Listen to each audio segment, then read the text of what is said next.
All right, and welcome into the BettingPros College Football Show. It's our Week 9 preview episode where we'll give you our official picks and predictions for the top 10 games on the slate.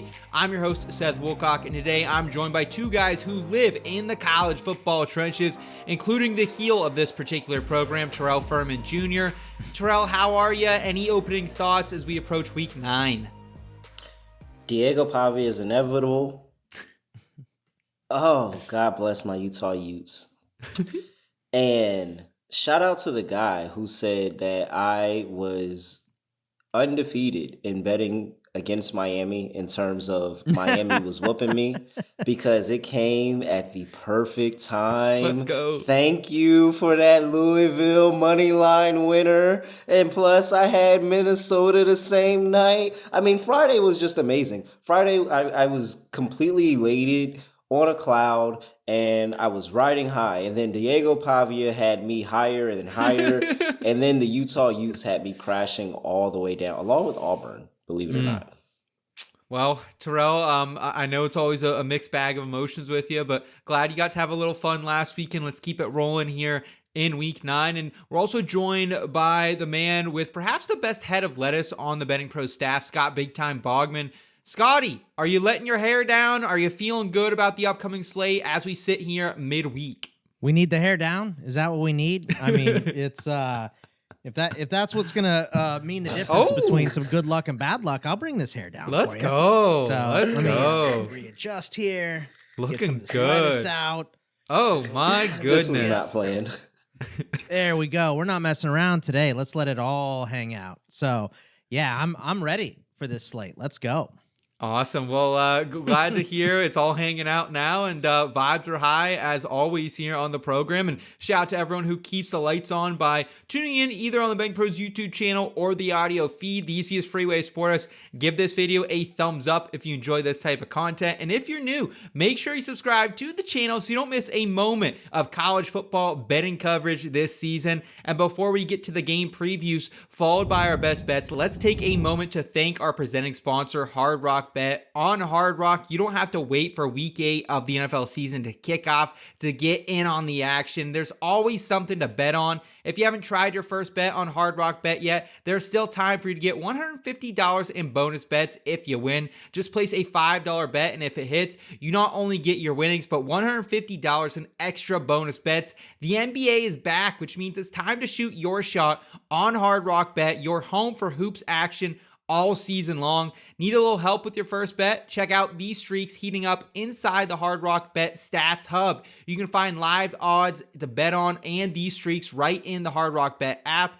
The Hornets have failed to cover the spread in 10 straight games as home favorites. The Cavs, they have covered the spread as road underdogs against the Eastern Conference 8 times in a row. The Cavs have also been on a 7-game winning streak against the Atlantic Division. The Magic, meanwhile, they have covered against the spread in 4 straight games as home favorites. Plus, all week on Hard Rock Bet, you can get an NBA parlay boost for the games. So with these new promos coming out every day, you can boost your SGP or your SGP Max so your bets pay out extra winnings. And since it's Wednesday, if you're already betting on Hard Rock Bet, the sportsbook app, you know what that means. It's the last day you can use your legendary reward drops.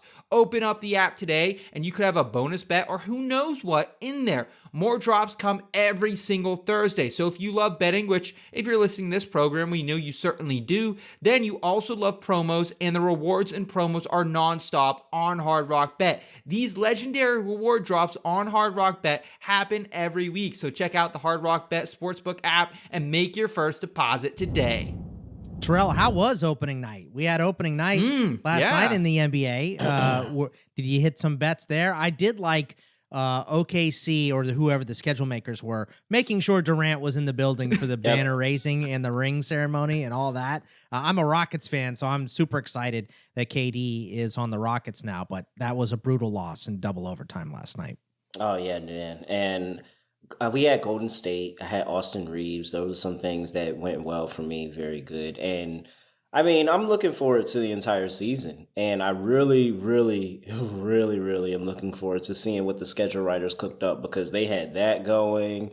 We've got New York and Boston on Friday. That should be out by the time that's getting ready to tip off. And I mean, the Boston Celtics bringing in the Knicks' former head coach to give them a film lesson on how they beat them in the playoffs last year. I mean, you call me a villain. That's like the ultimate villain right there. Well, looking forward to following all your hoops coverage over there at the Fast Break Bets podcast. Terrell, for college football, though, this week, let's start in Norman at noon, where the spread has widened with the number 13 Oklahoma Sooners. They're now 4.5 to 5.5 point favorites against the number 8 Ole Miss Rebels. Ole Miss is at full strength. Oklahoma has the fallen questionable after missing last week. They're starting ex-wide receiver Keontez Lewis. They're starting quarterback Kendall Dolby. Their RB3 Javonte Barnes and a pair of backup linemen. BP projections have this line as a 3.5 point game, so potentially some slight EV out there on the Rebs. Terrell, where are you headed? I know you still have that playoff ticket for the Sooners in your back pocket.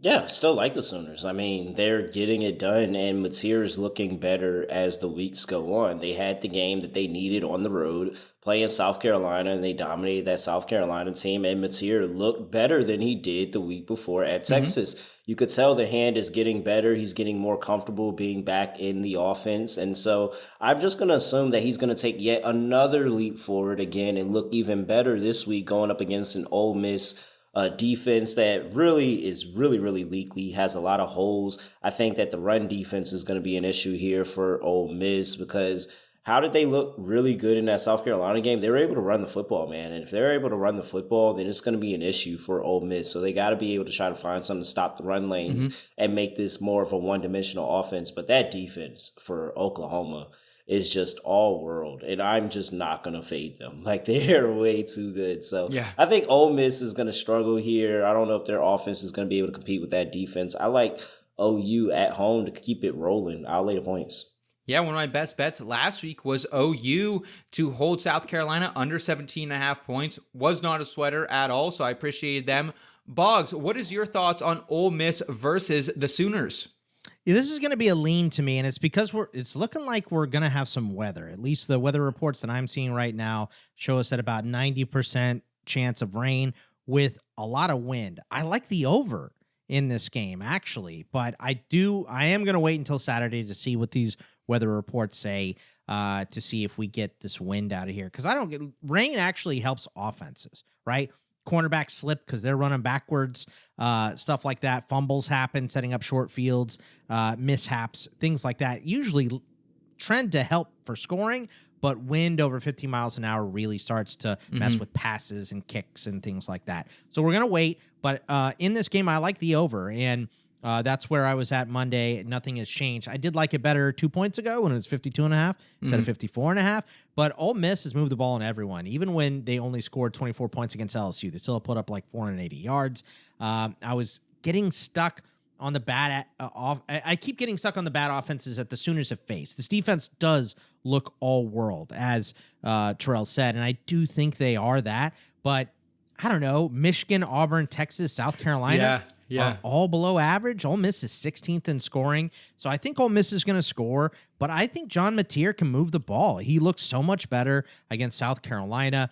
And really against Texas, he didn't look bad physically. He just made some terrible throws. So I think you get that stuff out of there. You can run on Ole Miss, as Terrell said. So I like the over in this game, but we're going to wait and see what the weather looks like on Saturday. Okay. We've also seen 3.5 point tickets for the number 18 South Florida Bulls disappear, with USF now laying between 4.5 to 5.5 points against the 6-1 Memphis Tigers. South Florida's leading receiver, Chaz Nimrod, and their leading rusher, Sam Franklin, were out last week. They are questionable for this one as well. However, Memphis's quarterback, Brandon Lewis, he is questionable after getting knocked out of last week's loss to UAB. They also have a trio of defenders in the 2 deep who are banged up for Memphis. BP projections right now, we have USF by 5 flat, so this isn't going to get a lot of people, I think, excited to bet USF. I think a lot of the money is also coming in on Memphis, but I'm going to go the other way here, Boggs. I'm all the way in on the Bulls. Are you as well? I don't know that I'm all the way in, but I'm definitely taking them in this game, and it's because of the quarterback issues that we have at Memphis. Brendan Lewis is not meeting with the media today as we're recording this, and he has met with the media every single Wednesday this year. So I think that is a little bit telling for his availability in this game. So Memphis is, AJ Hill's likely going to have to beat them in this one. USF has played well against the run. Statistically, I know in grades they haven't been good, but statistically they're top 30 run defense here. So I think that is going to work because Memphis runs the ball a lot. And they also, this is a good matchup. I think if we wouldn't have had that dead cat bounce with UAB and them spreading out Memphis and everything, Memphis would be favored in this game, even with a banged-up quarterback here. But losing to UAB really, I felt like, exposed them to a team, spreading them out. It's exactly what USF does. I think Byron Brown is going to have a huge game here. So, this game would be closer, probably a stay away if Lewis was going to play for me. But because he's not likely to be out there, I can't really depend on this Memphis offense, and I'm going to roll with USF. I think they go into Memphis and win this game. Terrell, we know that Hill is the highest star recruit that Memphis has ever got at the quarterback position. So a lot of praise, a lot of hype around this kid, but making his first start against obviously probably one of the best G5 teams in the country, if not the best right now in South Florida, it's a tall task. So where do you land on Memphis versus South Florida? Yeah, I guess I agree. It says South Florida. The quarterback issues are really, I really would have really liked this with Lewis. I do think that this Memphis team was completely looking past UAB to this game. They got the new head coach bump and all of that. So I'm really going to sit here and say that I really want to say Memphis. I really do. But the QB getting knocked out and Hill making his first start, I don't know if I'm going to 100% be all the way back behind that. But they can run the football. And I will say, I think that that's going to make the offense dynamic. And I think that they'll be able to move points. I actually think the over is the play.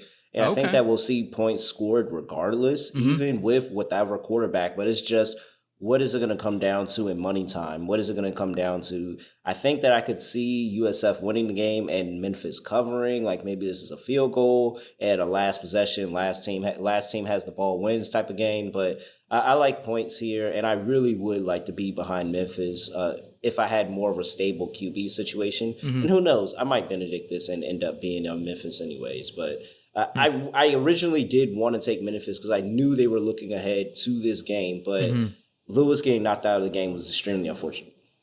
Yeah, absolutely was. Guys, real quick reminder to track your bets, stay accountable, and level up by downloading the free BettingPros app today. With Sportsbook Sync, you can automatically track your bets across all major books in just one spot.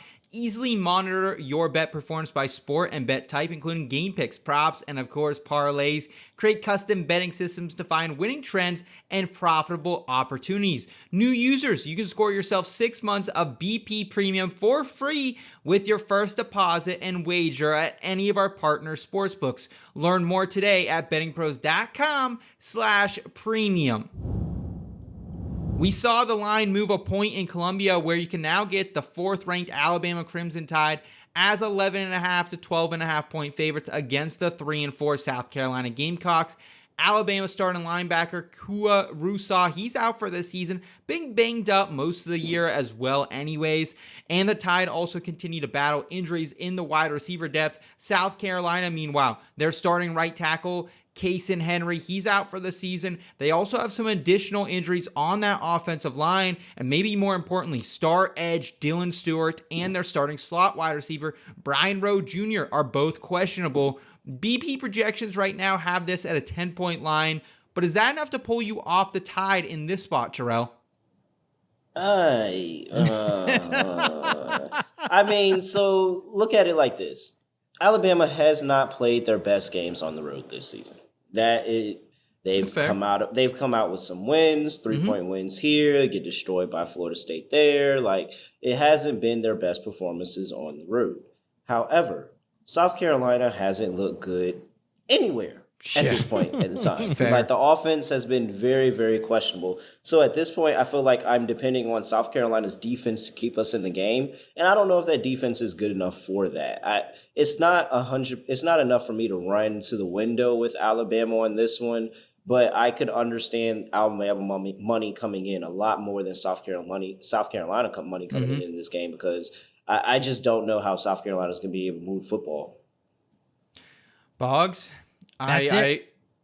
I mean, that's the whole game, is how is South Carolina going to move this ball, right? Like, we talked about this on Monday. Terrell, I don't know how much of the South Carolina OU game you watched, but the one score for South Carolina was on a muff punt, a 4th down conversion, a penalty down to 1st and goal, and then they scored on 4th. And they had already had a goal line stand. After all that, scored on 4th down. And then all that, they scored on 4th down. So it's this offense has been unbelievably brutal. Now, I just, this under 16.5 is getting plus 105 right now as well. Between the big 4 categories of scoring, right? Total scoring, passing yards, rushing defense, and scoring offense. They are at best, their best statistical offensive category is passing at 104th in the country. It is pathetic. And it's also, they're also 120th in 3rd down conversion, 128th in red zone scoring conversion. That also counts field goals. So they're getting down there. They're going for it on 4th. They're not converting because this offense is just pathetic.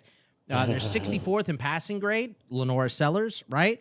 Every other PFF grade that they have between receivers, running backs, pass blocking, run blocking is below 100 right now. They scored 20 against Missouri with -9 rushing yards and 35 on Kentucky, but that was with 2 defensive scores against Kentucky. So they only put up 21 on offense.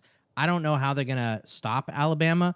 This was a tough game for Alabama last year. Remember, they barely scraped by with a win, 27-25. That was a very weird game, but I don't know how you can trust the South Carolina offense at all right now, and I'm not going to. We're going to take the under team total 16.5 for South Carolina in this game and run to the bank with it. Yeah, I would love to lay the points here with Bama, but there's one big issue. Ty Simpson, now the co-favorite for the Heisman, the curse. Oh, yeah. Can't do nothing with that. Yeah. That's legit. So, shout out to Carson Beck. 4 interceptions. shout out to you know what was so good, because I still like Miami in that game because I'm not a trends guy, but I also recognize that this Fridays have been so weird that I just avoided that game. And so what did I do Friday? I watched that laughing my tail off. Friday Night Dogs. Because I didn't have to, I was not losing money in it. So I was like, there we go. There's Cristobal, just like Terrell predicted. Let's keep it moving here in the 3:30 slate, where we've now got a consensus 2.5-point line in the Music City with the 10th ranked Vanderbilt Commodores favored by a couple points here against the Missouri Tigers, 2.5 to be specific. Missouri remains at full health. Vanderbilt, their starting defensive tackle is a Quatera. He is going to be out for the year with a shoulder injury. That's a big loss for the Commies up front there. BP projections right now have this one closer to Vandy being favored by just a point. So Bogman, instead of laying the points, this is maybe a money line play on the Vanderbilt Commodores? I mean, that's fine. I'm taking Vandy here. I mean, look, I was so pressed by this Auburn-Missouri game as well. I think I was texting with you guys, and I was like, we should have just said we don't know how the hell this game is going to end, because nobody did. It went into double overtime. Auburn had an easy chance to win. Missouri had an easy chance to win. And all that. But, Terrell last week talked about Missouri going on the road for the first time as Purbule's first big test, and he was awful. He was not good on the road at all. They ended up winning, but I'm taking Vandy in this game. And, we talked about this on Monday. You remember who I mentioned, Seth, here? Big Glennie Seabrooks, that big interior tackle. What we saw against Missouri on 1st and 2nd down in particular was Auburn just getting a push into that backfield immediately. Ahmad Hardy had his worst game. I think Vandy's going to be able to put the same pressure on that run game with size. They have, I believe it's 3 of their 4 defensive linemen are 275 plus here. They're going to win with size up front, just like Auburn did against this Missouri O-line. The difference is Vandy can move the ball. Auburn can't. Mm-hmm. So I like Vandy here at home. I really do like Missouri. I think if Missouri gets rolling, they roll downhill and they win big. But I do think Vandy's going to be able to hold them at the point of attack, and they're going to be able to score on offense. So give me Vandy at home. The Doors, man, they are playing some great football right now. Furman, I got to give you credit, man, because, we all have our teams, our players that we take a liking to. I didn't think in a million years we'd come into this season and we'd get to week 9 and Diego Pavia would be plus 700 for the Heisman. I mean, the guy has swag. He has moxie right now. It's been unbelievable. I imagine you're once again rolling with the commies here on Saturday afternoon. Deja vu. Deja vu. We were just here a week ago talking about them laying 2.5 points, and what happened there? I mean, why are we questioning it any further? Pabula sucked. Yes, Boggs. He was horrible. And now he has a back-to-back road spot. What's worse than just having your first road game, having to go do it the next week and having to do it again, except this time you're going to the construction zone of Vanderbilt here. I mean, I don't know what you want me to say here. I could sit here and talk about and sing the good praises of Diego Pavia and how much he's a dog and how hard it is to prepare for this offense in just a week's time because they run so much of the option and the shovel passes and all of that. And you got to worry about the quarterback run and you're going to be trying to spy. Do you even have anybody that can even sim as Diego Pavia over the week? Like, I am completely out on the Mizzou Tigers. I think that they got so lucky. A couple of missed field goals and all of that got them the win last week. Doesn't happen with Diego Pavia this week. He keeps rolling, knocks off the Mizzou Tigers here. Vanderbilt, hey, playoff bound? Maybe. Just might be. Maybe. Well, just maybe. It's funny you say that because right now I saw a bracket out for if they just went off the AP rankings. Round 1, Vanderbilt and Georgia Tech. Buckle up, Terrell. We might see it. Your boy versus my boy. I am. And they're going to probably give Pavia points. I would love that. Can you guys imagine how good Auburn would be if they brought in Diego Pavia instead of Jackson Arnold? Oh, how good would that offense be right now? With those playmakers receivers? are amazing. Well, they got to bring in the OC really too. They got to bring the OC too. Shout out to the OC for Vanderbilt and them and this whole staff going. This is like a triple option team. It is so hard to prepare for them week to week. But they can throw the ball a lot more than most triple option teams. Yeah, and that's what makes them. That's what makes them crazy. And this is next the week SEC. is their big test. Against the defense, I mean, Texas may not score any points, but and that's really the only thing that you're scared here is if they're looking ahead to Texas. Sure. But I don't have any worries here. I think Diego. I mean, college Pavia game day is there. in. It doesn't get much bigger than that for Vandy, right? And by the way, who the hell is looking ahead to Texas right now? They're not really a threat, True. Yeah. No, good point. We also saw no line movement that has come by way of Ames, Iowa, with the number 11 BYU Cougars, still 2.5 to 3 point road dogs against the 5-2 Iowa State Cyclones. BYU starting nickel cornerback Tommy Process. He and safety Raider Damani, they are questionable. Iowa State starting running back Carson Hansen will be up for this one. They also finally get their kicker back after missing many weeks here. However, they're starting nose tackle, aka Big Citrus. He is questionable, but he has been practicing this week. They also have several defenders in the 2 deep questionable. BP projections right now, we have BYU favored by nearly 2 points. So, Terrell, is that enough for you to finally go against Matt Campbell, Rocco Becht and company? This is a disgusting game because I will admit, BYU has really kicked my butt over the past couple of years. Yeah, they have. And, why do they keep making them dogs? Like, it's all these spots. And I was literally just watching that game last week. I was like, man, I was hoping before the line came out, I was getting 3 points with Utah. And then it was laying 3 points on the road. And I talked myself into laying it. And I'm watching the game and I'm like, oh, look at this. Like 3-point loss to Utah right now. And it's the same thing here. Why is Iowa State laying points here? Because they're at home. I think that's the only reason they've been better in names. And I know it's the unranked home favorite going up against the rank. But BYU murders me in this same spot. BYU murders me all the time. I don't want to do it. But you can't fade QB's name, Rocco Beck. But I do think it is going to be a really tough game. I would like the under. I think that I could see one of this being the Matt Campbell gets the defense up for this game. We know that BYU defense is always going to be solid and really, really smooth. And Sataki's got that team playing great. I think that the defense lives here, and I would take an under in the spot, but I can't get there on the side because I don't know. I can't fade BYU right now, and you're not supposed to fade QB's name, Rocco Beck. Bogman, I don't have a play in this one. I want to go with BYU, but I am worried that Terrell could be right with Iowa State having some time coming into this one to prepare for BYU. And Matt Campbell, man, I mean, yeah, he's got a lot going on, maybe some coaching offers up here in the northern part of the country, but aside from that, he's always locked in at home. So can you fade one of these teams against the spread this week? What was your face when Cignetti got re-signed? I just sent a Snapchat to the group message. I was upset. I went outside.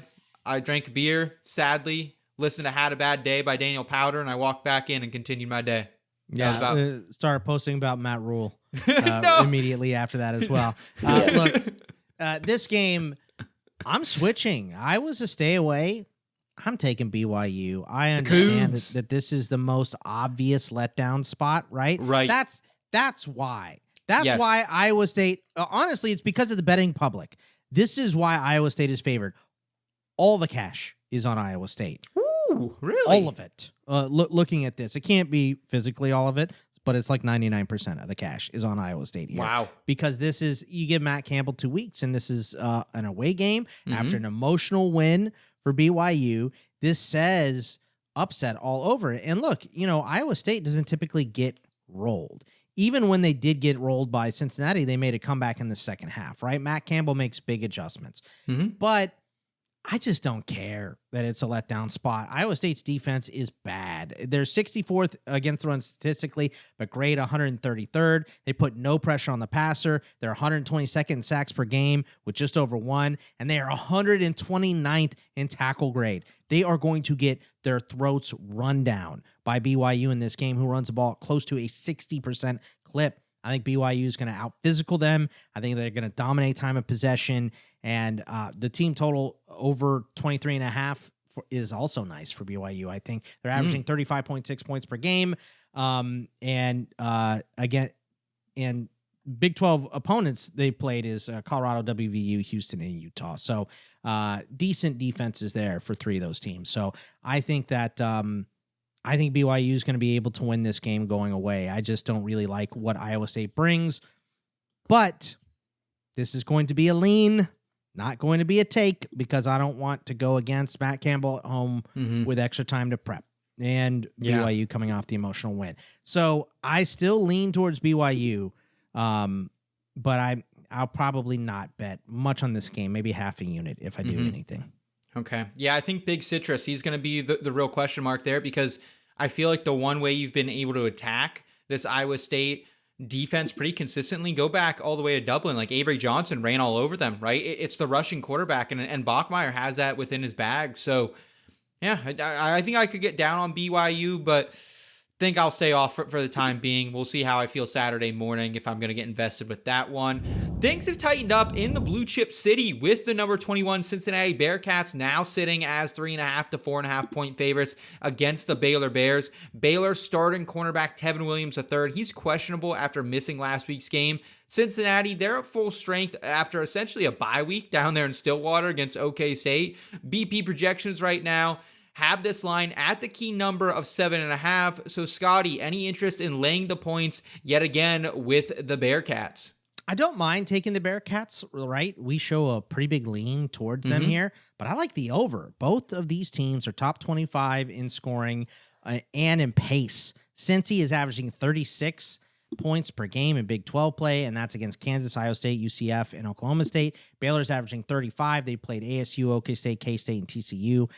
I really think that there's going to be a lot of scoring in this game. Sawyer Robertson's number 1 in passing. They have been moving the ball very effectively recently too. So I I just like points in this game. I like Cincy too because they're at home, but I just really think we're going to see the scoreboard light up in this one.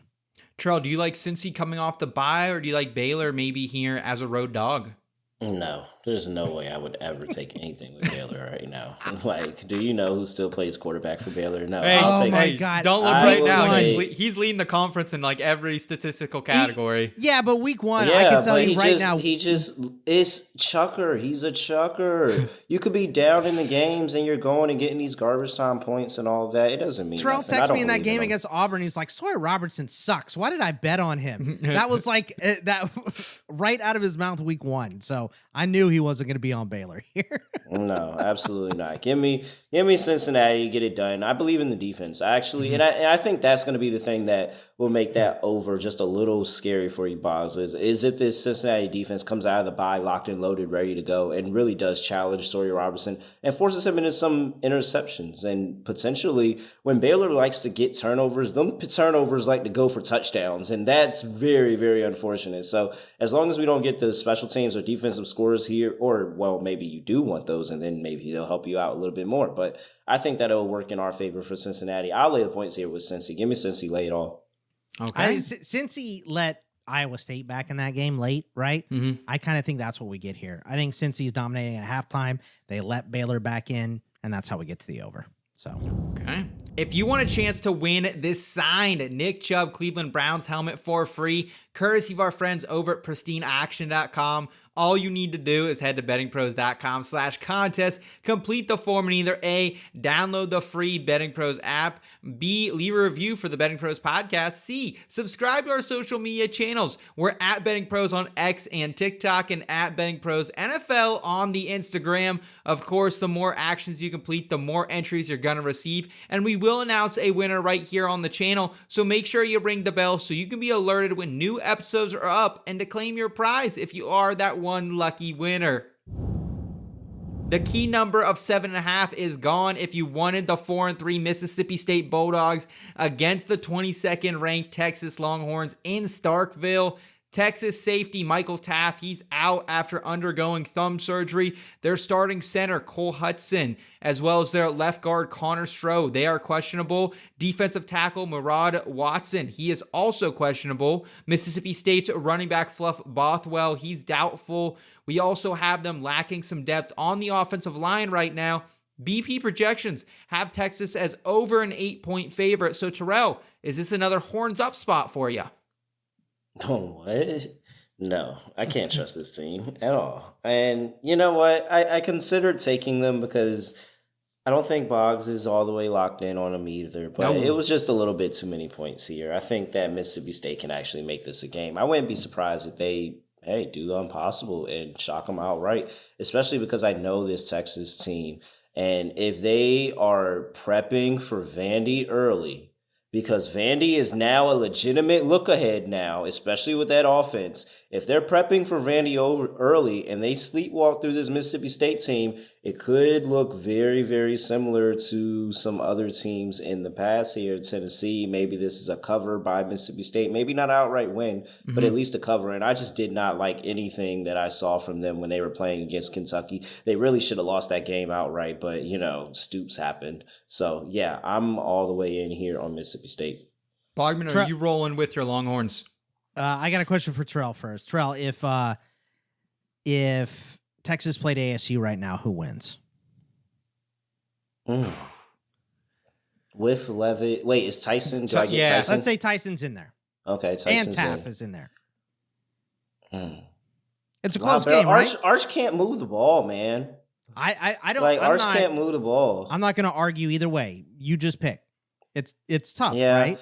I would probably, it'd probably be close, but it'd probably still be Texas. All right. Well, Arizona State went in here and got smoked by Mississippi State. So, Yeah.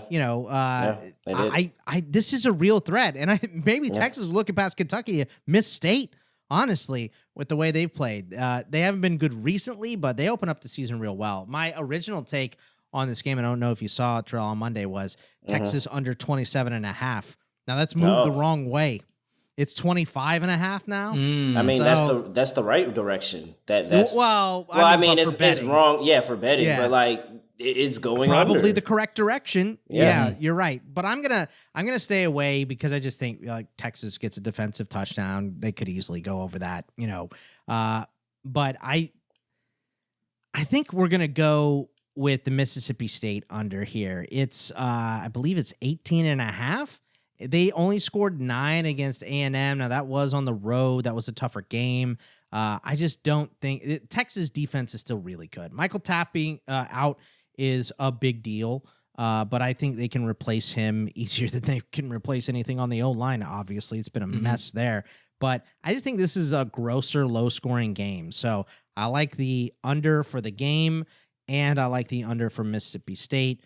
Don't hate the under for Texas because they just haven't been moving the ball. I was telling Seth, I'm watching a hour-long video about how crappy this Texas offense is right now on the complete breakdown, and it is a mess. It is the O-line is letting pressure up, and Arch is getting happy feet because he has no time to throw the ball right now. So is that all going to come to, to be way better against Mississippi State? They have a chance because Mississippi State hasn't pressured quarterbacks really well. That's the one thing. They cover well, but they haven't pressured. But I think covering well is still going to keep Texas down because Arch is so in between on his timing and stuff. So, I don't like this game at all. I'm going to go under Mississippi State and under the game total. All the books are still aligned in Baton Rouge, listing the number 3 Texas A&M Aggies as 2.5-point favorites against the 20th ranked LSU Tigers. A&M's running back Le'Veon Moss, he's going to be out for some extended time. Their safety Bryce Anderson, he has still not been up on his feet since suffering that scary injury all the way back facing Notre Dame early in the season. For LSU, they currently have questionable their starting linebacker, Whit Weeks. They also have their starting defensive tackle, Bernard Gooden, and their 2-deep edge, Jamari Butler, all questionable coming into this one. BP projections have this as a 1-point game. Where do you have it, Bogman? I have A&M beating LSU into the dirt, but I refuse to bet on this game because this is in Death Valley. Weird stuff happens there. I remember this game last year. LSU was up.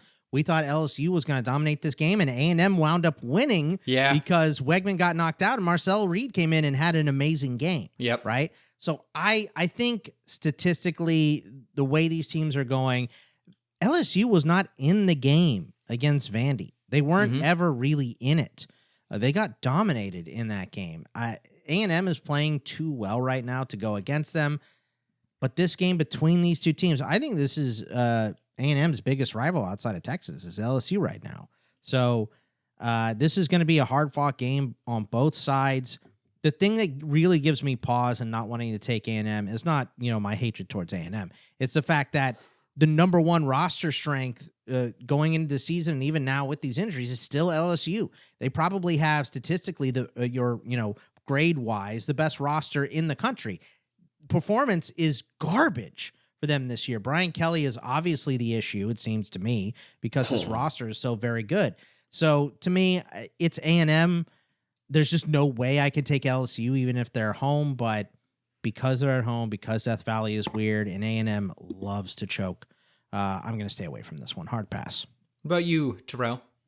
Oh, I mean, Brian Kelly's so in over his head at this point. Like, it really is, and it's comical at this point. He can't do anything. I mean, he gets okay. He's pretty solid defensive play, but Nussmeier can't throw the football. Whatever's going on with them, they're not getting great play out of Nussmeier right now, and it's hurting them. They can't run the football effectively. So if you can't run the football effectively and you're not getting good play out of Nussmeier, you're not going to be able to score points. And I just think this A&M defense is just way too legit. I get it. I understand the Death Valley and all of that, but I'm going to continue to bet A&M until they decide to let me down, man. It's been a number of weeks in a row trusting A&M here, so I like A&M to keep it rolling here against the LSU team. I said it last week. They like to quit on the season. They have 2 losses already. This could be a game where everybody's like, oh, bounce back LSU, and they really just quit on the rest of the year. The key number of 9.5 is still available for the number 17 Tennessee Volunteers against the 2-4 Kentucky Wildcats. but that might be gone by Saturday. This spread has grown by 0.5 point already this week. Tennessee, they should be at full strength other than some injuries in the pass catcher department for the depth chart. UK, they're currently dealing with a ton of injuries in their defensive two deep, but all their starters should be up for this one. BP projections right now say this is a stay away. They have the line set right in line with the sportsbook. So do you have a play in this game, Terrell? Yeah, I originally liked Kentucky. I really did. Oh, no. No, they really Stoops really they should have beat Texas last week. They really should have. Sorry, Miles. They should have beat Texas last week. They should have. And not insulting if it's true. The thing that I hate about teams that get up and play teams and then horribly lose to them the way that Kentucky did, is that they normally just kind of give up all the way the next week, and it gets really, really ugly here. And so, you know what? I thought I was going in here with Kentucky, and I just kept looking at it more and more. Just give me Tennessee. I haven't bet Tennessee all year. I actually think this is a pretty good Tennessee spot of where Tennessee's offense just completely embarrasses this Kentucky defense. And now Kentucky is rolling, and we're getting the side marks and the remarks towards Stoops, and they're trying to go back and look at this, because if Kentucky can't run the ball here, then I just don't know how they're going to get the offense. Whatever offense that they're going to grab, I don't know how they're going to be able to get it if they're not able to run the football here. And I just don't trust the defense enough to be able to hold Tennessee down enough. So, probably not a bet on my card, but yeah, Tennessee. Okay. Boggs, I bet Kentucky one time this year. It was Toledo against them in week 1. I tried to go back to the well against Ole Miss a few weeks later on the total. It didn't work. I'm staying away. Are you staying away as well? No, I'm not going to bet against Kentucky here. That defense played so well against Texas, but that's a struggling offense, right? I am going to bet Tennessee's team total over 31.5. That's what I like in this game. Look, Texas is the only SEC team to not score 30 on Kentucky, right? Ole Miss put up 30. UGA put up 35. Wow. South Carolina put up 35. Now, we mentioned this game before, 2 defensive scores. Right. But that could easily happen for Tennessee as well. So I don't really trust Tennessee's defense to hold this cover. No. Right? No. That's really my thing. I like that, on the injury report there, you said everyone's up for Tennessee, right? So that does feel nice. I don't hate an under 21.5 for Kentucky on the give up, like Terrell was talking about. And we've watched Kentucky give up under Stoops. We've also watched them play super hard at home. They are very much a Jekyll and Hyde team. I would like to think that this is one that they do get up for against Tennessee, a hated rival, but I think maybe the loss last week broke their spirits like Terrell was talking about. I don't think Stoops is long for this job either. So I think we might see quick changes at the guard for Kentucky if they get smashed in this one, and I think Tennessee could easily do it. If everything goes well, they're playing so well on offense in particular, second in scoring per game right now, 44.1 points per game. 5th in offense, they're averaging over 511 yards per game. They're 22nd in sacks allowed. I think Tennessee is going to roll in this one and beat Kentucky into the dirt. So over 31.5 because I don't trust their defense for Tennessee, but I think Tennessee is going to up the score here. Let's round out the program here in Tempe, where the Houston Cougars are still just over a touchdown dog on the road against the 24th ranked Arizona State Sun Devils. But the spread has shrunk a point since our early line episodes this week. Houston, their starting flanker wide receiver, Steven Johnson, he is out of this one. We also have questionable for Houston, Johnson's backup wide receiver, Devin Williams, their RB2, Stacey Sneed, plus a few members of the defensive two deep. ASU's alpha wide receiver, top 15 projected NFL draft pick, Jordan Tyson. He has been rolled out of this game with a hammy. We also have this coming just a week after they lost their senior starting center, Ben Coleman, and their two deep linebacker, Cyrus Fiashu, for the entire season. Also questionable this week for the Sun Devils, their defensive end, Prince Dorba, their backup wide receiver, Noble Johnson, and RB2, Kyson Brown, who didn't see a snap last week. BP projections, they like ASU by 6.5. So does the 7.5. So does the 7.5 scare you off here of this one, Bogman, especially without Jordan Tyson? Yeah, it does. I was already here to take ASU, even though, and I said this on Monday, I don't think this is the same ASU team from last year. I don't think they're a legit title contender for the Big 12. I think they are going to get beat at some point. I just don't think it's going to be against Houston on the road here. Now, Jordan Tyson being gone makes this game way different to me because I think if you're ASU, what you need to do to beat Houston soundly, right, is put up points early, make them pass the ball because their pass protection has been garbage this year. So if you make them pass the ball, you're going to start hitting Wigman. He's going to start throwing picks or incompletions. So I think that's the key to victory for the Sun Devils here in this game. But without Tyson, that's a big missing piece. Houston has actually played against the run very well this year. So I don't really like this game. I think I'm going to stay away from it. I do think that ASU is a much better team than Houston. I ultimately do think they win, so I'm going to lean towards the Sun Devils in this game. I think they get beat, but I think it's later in the year, not in this game. So I'll lean towards the Sun Devils, but probably stay away from my card. Terrell, this is an offense for ASU that really leans on a couple key factors, one of them being Jordan Tyson, the second being their running back, Raleek Brown, and then it's Sam Levitt's legs. So with one of those key pillars, one of the table's legs knocked out here, do you trust them in the spot against Houston, which has been a very solid team so far this season? No, I don't. Not even a little bit, honestly. I like Houston plus the points here.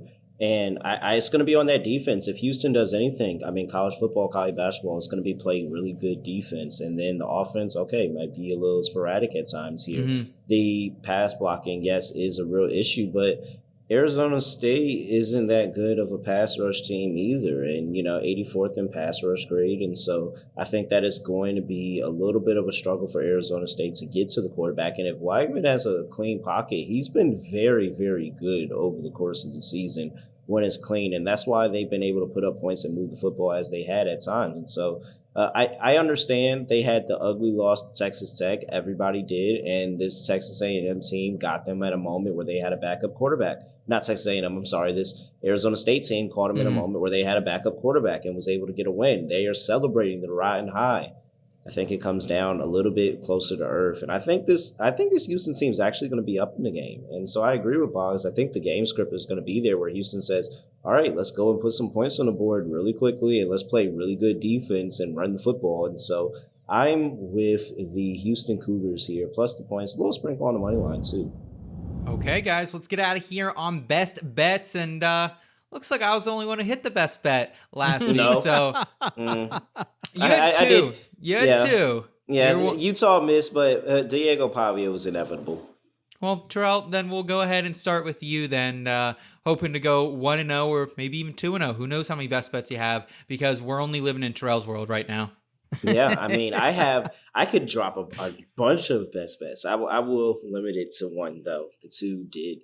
The 1-1 was very not fun. You can't. It's either 0-2 or 2-0. But 1-1, come on, dude. All right. Deja vu. It worked last week. It was the same line. Why are we doing anything different here? Give me Diego Pavia at home, laying 2 points. Vanderbilt Commodores. They're going to get it done. They are going to run all over this Missouri Tigers team. They're going to play really good defense. And Pabula is going to look bad on the road like he did last week, except this time he's not going to have the Auburn kicker to bail him out. Okay, Bogman, what about you? Best bet for week number 9 of the season. And we're going to stick to this under for South Carolina. This is another one like the Wisconsin under. I'm going to ride this until the wheels absolutely come off of it. So it's 16.5. I just don't see how they move the ball against anybody right now. It's rough sledding for the South Carolina offense. It's Lenora, Sellers, and nobody. It's real rough. Okay, well, I'm going to stay in the team total market and go to North Texas. Team total over 42.5 points, minus 115 against Charlotte.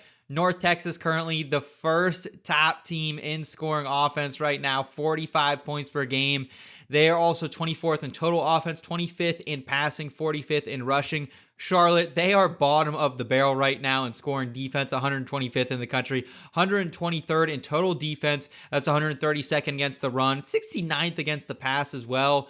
They've scored North Texas here. They've scored at least this many points in 4 games this season, including 55 on UTSA, who's 110th in scoring defense, 45 on Army, who's 66 in scoring defense, and Washington State, they put up 49 against, who is 91st in scoring defense. They also had 51 on Lamar, an FCS team. So I really think, just given that those defenses are a lot better than what we've seen out of Charlotte this season, and with quarterback Drew Mestamaker right now leading the conference in passing touchdowns, 17 of them. They also have 2 running backs in the backfield, Caleb Hawkins, Mackenzie McGill. These guys are averaging 6.7, 5.2 yards per carry, respectively. I expect some big scoring once again from the Big Green. So does BP right now, giving this projected points total to Texas State or North Texas, 45.8 points. So I like 42.5. I like them to go over that. So give me a little G5 action for the best bet of the week, guys. Plus $5.99 if you string them together. So, or 6 times your money here. So we'll see if this one gets it. I like this one. Yep. North Texas, team total over 42.5 points.